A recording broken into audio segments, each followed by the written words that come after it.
까마입니다. 더 시저입니다. 어제도 장 초반에 상승을 유지하지 못한 채 큰 폭으로 나스닥이 내렸네요. 필라델피아 반도체는 이제 3% 내리고요. 이제는 뭐 기본적으로 필라델피아 반도체는 3% 정도는 내리는 것 같습니다. 공포지수는 19, 코인의 공포지수는 20, 나스닥 지수입니다. 현재는 여러분이 투자자인가 트레이더인가를 구분해야 되는 시기가 온 거죠.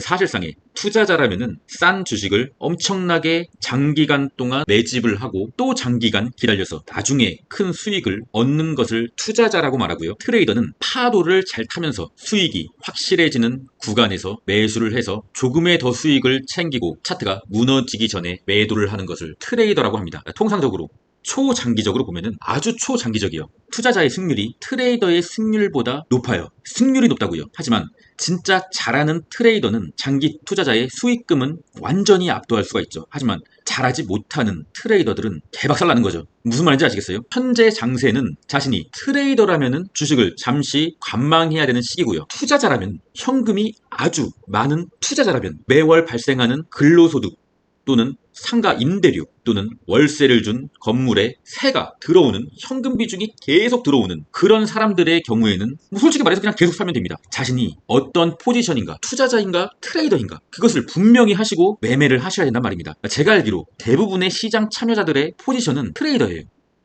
투자자가 아닙니다. 뭔 말인지 아시겠죠? 그리고 차트를 본다는 것은 확률 높은 구간에서 매수를 하는 거죠. 투자자라면 차트를 볼 필요가 없어요, 여러분. 투자자인데 왜 차트를 봅니까? 장기 투자자인데 그냥 쌀 때 계속 사는 겁니다. 계속. 그게 투자자라고요. 여러분은 도대체 어떤 매매를 하고 계십니까? 주식을 매수해야 될 때는 저점이 확인된 다음에 매수를 하는 것이 좋습니다. 나스닥 주봉이죠.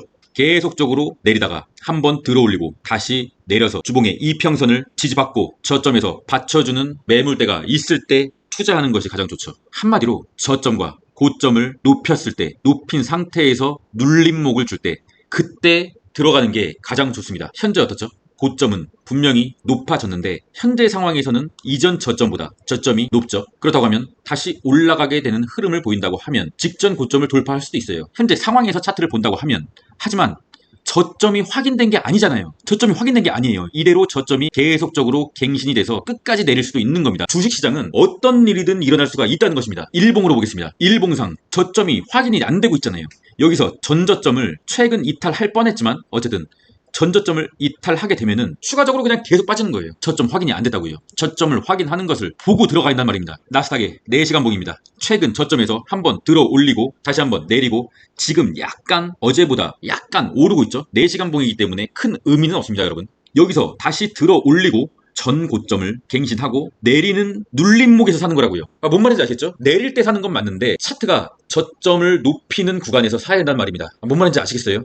그렇게 된다고 하면 만약에 제가 말씀드린 대로 된다고 하면 4시간봉의 이평선을 하늘로 들어 올리게 됩니다. 그러면은 또 일정 기간 상승하게 되겠죠. 저는 지금 그걸 기다리고 있다고요. 하지만 그렇다 하더라도 일봉상에 보면은 이평선이 내려오고 있잖아요. 내려오고 있는 이평선과 캔들이 만날 때 레버리지의 물량을 줄이셔야 됩니다. 내려오고 있잖아요, 이평선이. 여기까지 이해가 되셨습니까? 제가 지금 어떤 말을 하고 있는지, 최근 저의 영상이 어떤 말인지 아시겠어요? 상승이 본격적으로 시작된다고 하면 그때 다시 물량을 실으셔도 늦지 않다는 거예요. 현재는 일봉상에 저점 확인이 안 되고 있습니다. 그래서 제가 섣불리 지금 매수하셔야 될 때라고 말씀을 드릴 수가 없는 거예요. 물론 이때가 최저점일 수도 있죠. 저도 그러기를 바라고 있고요. 하지만 그것은 모르는 거니까요.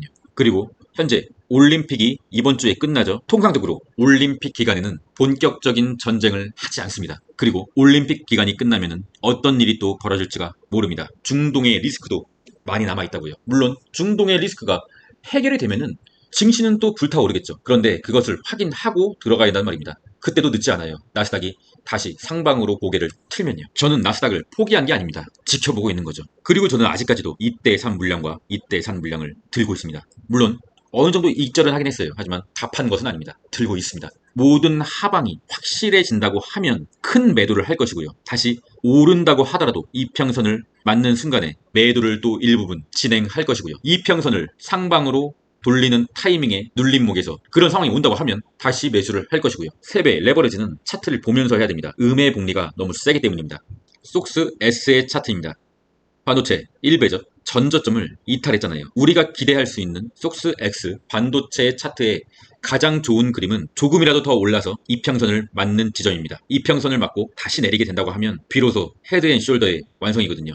헤드앤숄더가 나오면 끝이에요, 여러분. 22년의 차트점 쭉 오르다가 급등해서 머리를 만들고 오른쪽 어깨를 만드는 지점, 그리고 하염없이 흘러내리게 됩니다. 여러분의 오른쪽 어깨 옆을 보세요. 뭐가 있죠? 아무것도 없어요. 그런 차트의 완성입니다. 무너지는 차트라도 오른쪽의 어깨는 만들게 될 겁니다. 저는 지금 현재 안타깝게도 반도체를 그런 식으로 보고 있습니다. 저는 오른쪽 어깨를 기다리고 있다는 말입니다. 물론 추매를 아직은 안 하고 있습니다. 왜냐하면 오른쪽 어깨가 여기가 될지 아니면 더 내려서 뭐 여기가 될지 그것은 알 수 없기 때문입니다. 이평선이 모두 무너진 지점에서 추매는 주봉의 이평선이 유지가 될 때, 주봉의 이평선이 유지가 되면은 상방으로 유지가 되면은 일봉의 이평선이 무너져도 사도 돼요. 눌림목이라 판단되기 때문입니다. 하지만 주봉의 이평선이 무너질랑 말랑 할 때는 조심해야 된다고요, 여러분. 조심하라고요. 몇 번 말합니까? 이제 제가 무슨 말을 하는지 제 영상의 최근의 주제가 무엇인지 잘 아시겠죠? 여러분들이 투자에 참고를 하시기 위해서 많은 유튜브를 보시잖아요. 그 유튜브를 보고 최소한 자신이 차트를 어느 정도 본다고 하면 그 유튜버의 유튜브 영상 한 개만 봐도 이 사람이 무슨 매매를 하고 있는지 알 수 있으셔야 돼요. 과연 조회수만 단순히 올리려고 영상을 만드는 사람인지, 진짜 거시경제 지표를 굉장히 잘 보는 사람인지, 아니면 그냥 이도저도 아닌 아무것도 아닌 사람인지, 아니면 장기 투자를 하고 있는 사람인지, 아니면 트레이딩을 하고 있는 사람인지 아무거나 보지 마시고요. 자신의 성향과 맞는 유튜브를 찾으셔야 돼요. 이것저것 보다 보면은 헷갈립니다. 이 사람은 저러고 저 사람은 저러고 저 사람이 맞을 때도 있고 이 사람이 맞을 때도 있고 헷갈린다고요. 그리고 저는 더 시저는 가장 첫 번째 원칙을 덜 먹더라도 많이 벌자가 아니라 잃지 말자. 이게 제 원칙입니다. 뭔 말인지 아시겠죠? 오늘 9시 반에 실업 수당 청구 건수 발표가 있죠. 예상치와 비슷하게 나와야 높게 나와도 안 좋고 낮게 나와도 안 좋다고 보고 있어요. 시장은 예상치 못한 일을 싫어하기 때문입니다. 그냥 예상치와 비슷하게만 나와줘도 괜찮을 거라고 보고 있어요. 그리고 시장이 만약에 반등을 하게 된다면 일봉으로 볼 때 처음으로 저점을 높이는 흐름이 나올 거라고 생각하고 있습니다. 그렇다고 하면 내려오고 있는 이평선을 만나러 가게 되는 거죠. 단기 트레이더라면 배팅을 해봐도 되는 자리가 나오는 것입니다.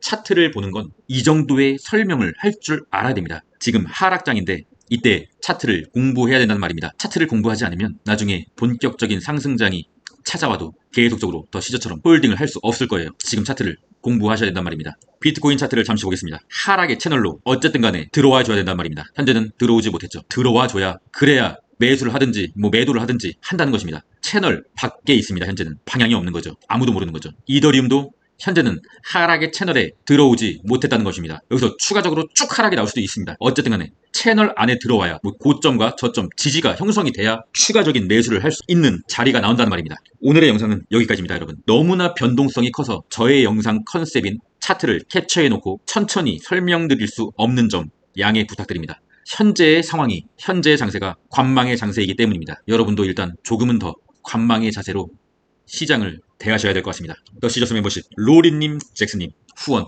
멤버십까지 굉장히 감사드리고요. 현재는 차트 공부를 해야 될 때 더 시저스 멤버십은 리딩방은 아니고요. 저의 매수와 매도는 말씀드리고 있고요. 가입을 하셨으면 고정 댓글 링크를 확인하시고 저에게 1대1 대화를 신청해 주시면 저의 텔레그램 링크를 드리도록 하겠습니다. 그 텔레그램 링크에는 차트를 실시간으로 중계를 하고 있고요. 마지막은 주식명언으로 마무리하겠습니다. 썰물이 빠졌을 때 비로소 누가 발가벗고 헤엄쳤는지 알 수 있다. 워렌 버핏, 썰물이 지금 빠지고 있죠. 누가 발가벗고 헤엄쳤습니까? 현재는 차트를 면밀히 공부해야 될 시기. 그럼 전 여기까지 했습니다. 이상입니다.